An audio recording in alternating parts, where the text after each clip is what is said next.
Et dis donc, ça ferait pas 1000 ans qu'elle n'a pas fait de vidéo, celle-ci. Je vous fais pas dire.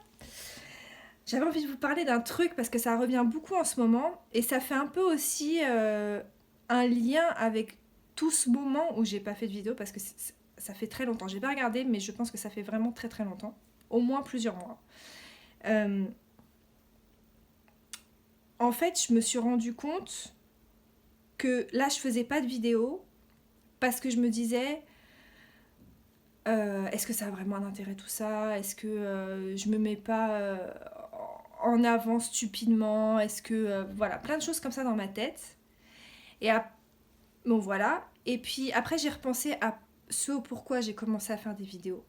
Et là je me suis dit en fait c'est un lien, tout est lié, tout est regroupé.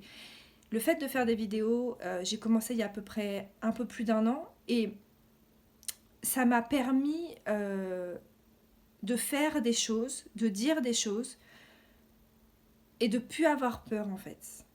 Parce que j'ai grandi, moi, j'ai été une enfant et une adulte qui ne faisait pas si c'était pas parfait. Ça, c'est une phrase qu'on a beaucoup entendue, enfin en tout cas moi que j'ai beaucoup entendue. Je parle pas de forcément mes parents, hein. Je parle surtout de l'école, je pense.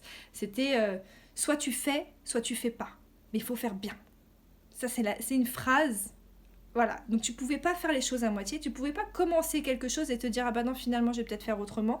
En fait, il fallait faire exactement, il fallait que ce soit nickel, il fallait que ce soit parfait.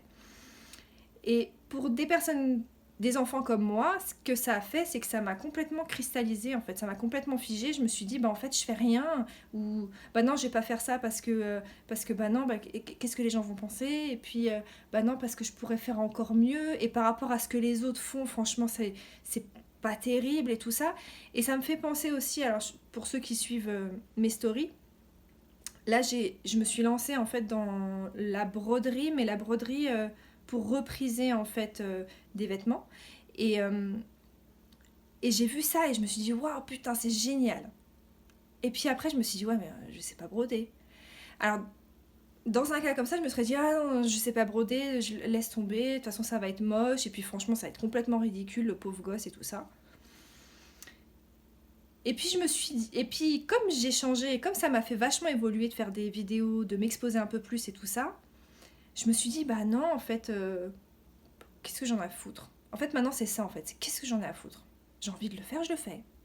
Donc je commence à regarder une ou deux vidéos sur YouTube de personnes qui font ça et tout, et je me suis lancée. Et alors bien sûr c'est perfectible, bien sûr que ça pourrait être mieux, bien sûr qu'il y a des gens qui font mieux que moi, mais j'étais tellement contente de faire ce petit crocodile sur ce genou, et peut-être que c'est ridicule, mais j'en ai tellement rien à foutre, parce que moi, au fond de moi, je me disais, putain, c'est trop bien, j'ai fait un crocodile. Bien sûr que c'est un gros pâté et tout ça, et que quelqu'un aurait fait quelque chose de beaucoup plus stylé que moi, mais j'en ai tellement rien à foutre, et en fait... Ce qui me conforte aussi, c'est que quand j'ai montré ça à mon fils et je lui ai dit tiens regarde ce que j'ai fait et tout, et là ses yeux sont émerveillés et tout, et ils m'ont dit ah maman mais c'est trop bien, j'adore et tout machin, et il a surkiffé. Et ça c'est la cerise sur le gâteau bien sûr. Et donc ce que j'aimerais vous dire là maintenant, c'est que si vous êtes comme moi, avec un terrain de base qui fait pas parce que ça pourrait être perfectible, parce que ça pourrait être mieux, parce que vous vous sentez pas légitime, parce que nanani, parce que nanana, faites-le. Faites-le. Voilà ma broderie, je vais m'améliorer. Et en plus, ce matin, j'étais avec une de mes clientes qui a 85 ans et qui était juste, je pense qu'elle aurait pu tellement être une grande couturière. Enfin, franchement, c'est tellement beau ce qu'elle fait, j'ai jamais vu ça. C'est tellement fin, c'est tellement enfin, incroyable. Bref, et donc j'étais en train de discuter avec elle et puis elle me montre, elle m'explique. Parce qu'elle veut pas me montrer, elle me dit ah j'ai plus envie de faire ça et tout ça. Mais elle m'explique en fait. Et je lui dis ouais mais ça va être chaud, enfin tu vois, je vois que je pourrais faire mieux et tout ça. Elle me dit mais tu crois que j'ai appris comment? Elle me dit mais moi au début c'était des gros pâtés. Puis à force de faire et de faire et de faire, elle me dit la chance que vous avez c'est que maintenant vous allez sur internet, c'est que vous allez sur YouTube et vous avez une ressource infinie de choses comment on peut faire. Elle me dit moi en fait bah j'ai fait, j'ai refait. Et elle me dit j'y suis arrivée à ce résultat là.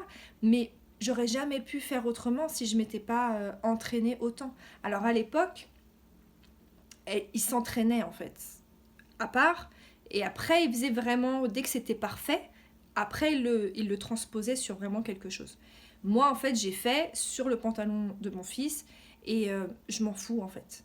Donc faites, n'attendez pas que ce soit parfait, parce qu'il n'y aura jamais de bon moment, il n'y aura jamais un moment où ce sera parfait.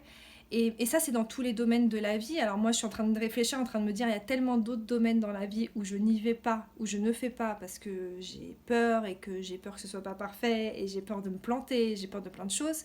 Mais ça va se faire avec le temps. Mais en tout cas, je sais que pour moi, m'exposer comme ça sur les réseaux, en vidéo et tout ça, ça m'a permis d'enlever un peu de cette peur-là, et de me débloquer en fait de cette peur-là, et d'y aller en fait, et de me dire bah non en fait, dès que j'ai une idée dans la tête, je la mets en application. Et maintenant en fait c'est mon credo, c'est que dès que j'ai une idée, je le mets en application. Pas pour tout, comme je vous dis, j'ai encore des peurs et tout ça, on n'est pas parfait, mais j'essaye, dès que je vois que j'en ai l'envie, j'y vais.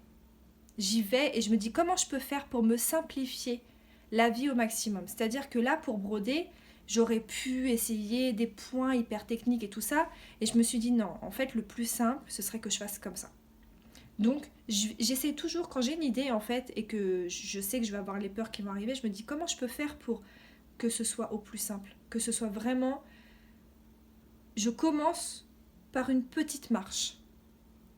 Et puis une petite marche, et une petite marche. Et je suis sûre, si je continue comme ça à broder comme je le fais, dans 5 ans, admettons, j'en sais rien, je dis ça, mais ça peut être dans un an ou dans un mois, tellement je suis une dingue de mes doigts.